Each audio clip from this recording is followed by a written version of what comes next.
बिस्मिल्लाहिर्रहमानिर्रहीम। अस्सलामुअलैकुम रहमतुल्लाहि व बरकातुहू। लाखों करोड़ों दुरूद-ओ-सलाम नबी करीम सल्लल्लाहु अलैहि वसल्लम पर और आपकी आल पर।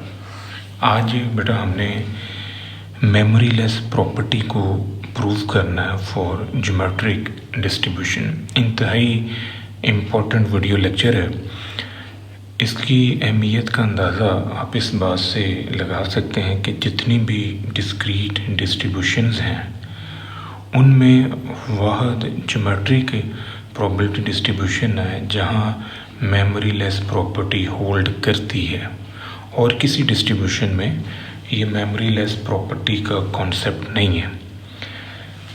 हमारे पास जो बायनॉमियल डिस्ट्रीब्यूशन है वहाँ हम x number of success generate करते हैं from an independent Bernoulli trials में से। हमारा जो सक्सेस है वो फिक्स होता है, जो नंबर ऑफ ट्रायल्स हैं वो भी फिक्स हैं। इसके पैरेलल देखें, जो नेगेटिव बायनॉमियल डिस्ट्रीब्यूशन है वहाँ पर हम फिक्स्ड नंबर ऑफ सक्सेस में इंटरेस्टेड होते हैं up to specific number of trial. इसका मतलब है कि जो ट्रायल्स हैं वो वेरी कर रहे हैं। ट्रायल्स जो हैं वो अनलिमिटेड हैं और उनमें से किसी ख़ास ट्रायल तक हमारा इंटरेस्ट होता है कि जी इतनी सक्सेस जो है वो हमें नज़र आ जाएं। इसी तरह जो पॉइसन डिस्ट्रीब्यूशन है वहाँ पर हमारा जो एवरेज नंबर ऑफ सक्सेस है वो फिक्स है और फिर हम प्रोबेबिलिटीज जनरेट करते हैं for specific number of success के लिए। जो ज्योमेट्रिक डिस्ट्रीब्यूशन है यहाँ पर हमारा इंटरेस्ट जो है वो फर्स्ट सक्सेस में है, यानी जो नंबर ऑफ ट्रायल्स हैं वो वेरी कर रहे हैं, वो अनलिमिटेड हैं, और जो फर्स्ट सक्सेस का जनरेट होना है इसमें हमारा इंटरेस्ट है। हम अपने एक्सपेरिमेंट को उस वक्त तक परफॉर्म करते रहते हैं जब तक हमें फर्स्ट सक्सेस जो है वो नज़र नहीं आती। मसलन देखें, अगर आप 3 सिक्के टॉस करें और आपका इंटरेस्ट हो कि जी तीनों सिक्कों पे हेड आना चाहिए, तो जब तक 3 सिक्कों के ऊपर हेड नहीं आ जाता आप उन 3 सिक्कों को टॉस करते रहेंगे।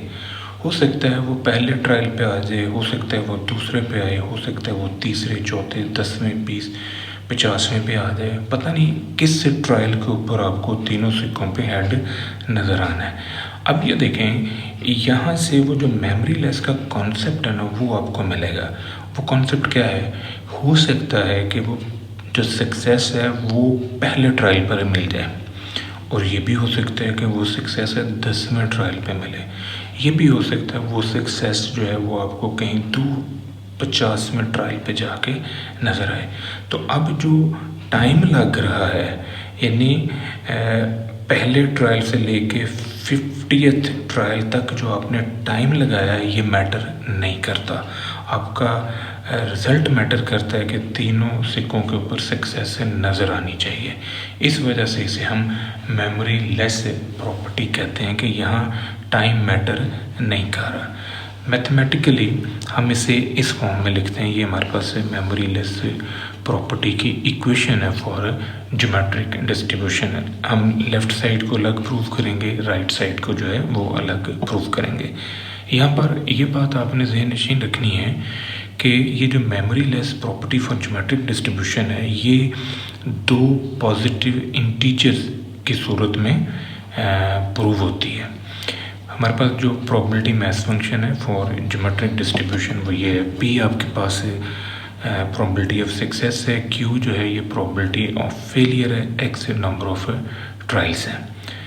तो पहले हम ये राइट साइड जो है ना इसे प्रूव करते हैं कि x जो है वो ग्रेटर देन b है। इसकी प्रोबेबिलिटी हमने मालूम करनी है। आप ये देखें कि अगर x b से बड़ा है तो फिर इसका मतलब है कि x की जो वैल्यूज़ हैं वो b+1 है, b+2 है, b+3 है एंड सो ऑन। अगर इस प्रोबेबिलिटी मैथ फंक्शन में हम x की जगह पर ये b+1 लिखें तो ये वैल्यू हमारे पास आ जाएगी। इसी तरह अगर x की जगह पर हम ये b+2 लिखें तो ये वैल्यू हमारे पास आएगी। x की जगह पर b+3 हम यहाँ पुटअप करें तो फिर इससे हमें ये फॉर्म नज़र आएगी एंड सो ऑन। इस पूरी इक्वेशन में से हम कॉमन निकाल सकते हैं p q की पावर b। ये टर्म जो है ये पूरी सीरीज़ में से हम कॉमन निकाल सकते हैं। अभी हमारे पास एक ज्योमेट्रिक सीरीज़ आ चुकी है। इस ज्योमेट्रिक सीरीज़ का जो सम है वो a/1 - r के इक्वल है। a जो है यहाँ पर पहली रकम है जो कि 1 है और r जो है कॉमन रेशो है, अगली को पिछली पे तकसीम करना है। ये क्यू स्क्वायर है, इसको आप क्यू पे डिवाइड करें, आंसर आपके पास है क्यू। ए की जगह पर 1 और आर की जगह पर आपने क्यू रखा तो इससे ये फॉर्म हमारे पास आ गई। ये 1 - क्यू जो है, चूँकि p + q 1 होता है तो 1 - क्यू जो है ये p के इक्वल है। अब ये 1 - क्यू की जगह पर हम p लिख सकते हैं। ये वाला p इससे काट दें तो हमारे पास ये प्रॉबिलिटी आ जाएगी for x greater than b की ये प्रॉबिलिटी है। अब हमने लेफ़्ट साइड को सॉल्व करना है। अब लेफ़्ट साइड में क्या है, लेफ़्ट साइड में हमारे पास जो प्रोबेबिलिटी है वो एक कंडीशनल प्रोबेबिलिटी की सूरत में दी गई है। नोटिस करें ये हमारे पास लेफ़्ट साइड है कि x जो है वो ग्रेटर देन है a+b divide by x greater than a। अब अगर इसको हम इवेंट a लिख दें और इसको हम इवेंट b लिखें तो बाय यूजिंग कंडीशनल प्रोबेबिलिटी ये इक्वल है probability of intersection b over probability of b। अब हमने ये कॉन्सेप्ट क्लियर करना है कि ये वाला पार्ट कौन सा है और ये वाला पार्ट कौन सा है। अगर हम अपने x को स्टडी करें तो x जो है वो a+b से बड़ा है, ये इवेंट a है, और x a से बड़ा है, ये इवेंट b है। आप इस डायग्राम में इन दोनों इवेंट्स को ज़रा ऑब्जर्व करें।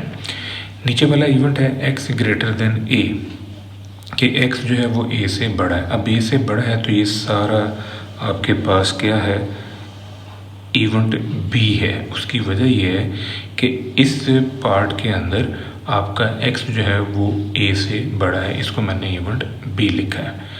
जो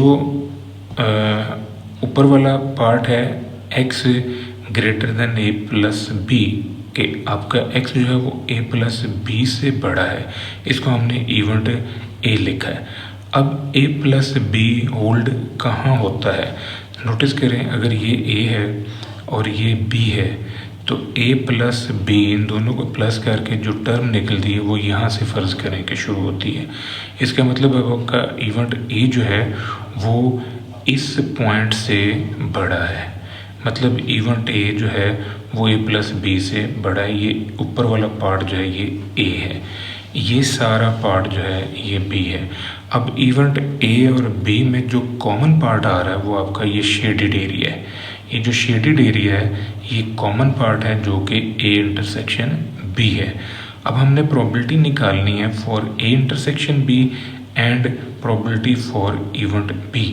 ये दोनों प्रोबेबिलिटीज हम निकालेंगे और इस फार्मूले के अंदर रख के इसको फिर हम सॉल्व कर देंगे।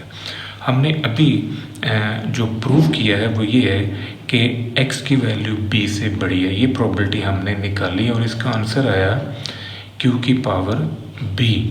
तो अगर हम ये वाली प्रोबेबिलिटी निकालना चाहें on the basis of this one, अगर यहाँ पर x b से बड़ा है तो यहाँ पर x a+b से बड़ा है तो हम ये q की पावर जो है ये लिख सकते हैं a+b, यानी जो x ग्रेटर देन a+b की प्रोबेबिलिटी है वो इक्वल टू होगी q की पावर a+b।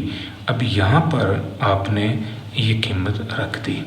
इसी के पैरेलल अगर x ग्रेटर देन b है और उसे हमने q की पावर b लिखा है तो अगर x ग्रेटर देन a होता तो फिर उसका आंसर क्या होना था, q की पावर a। तो ये ऊपर वाली जो टर्म है इसकी प्रोबेबिलिटी हमारे पास आ जाएगी q की पावर a+b और जो नीचे वाली टर्म है इसकी प्रोबेबिलिटी आएगी q की पावर a। ये क्यू की पावर ए जब ऊपर आएगा तो इसकी पावर माइनस ए होगी, फिर इसमें अटैच होके ये प्लस ए और माइनस ए कटेंगे तो ये हमारे पास आंसर आ जाएगा क्यू की पावर बी। ये जो क्यू की पावर बी हमने निकाला है ये वही आंसर है जो हमने यहाँ पर सॉल्व किया।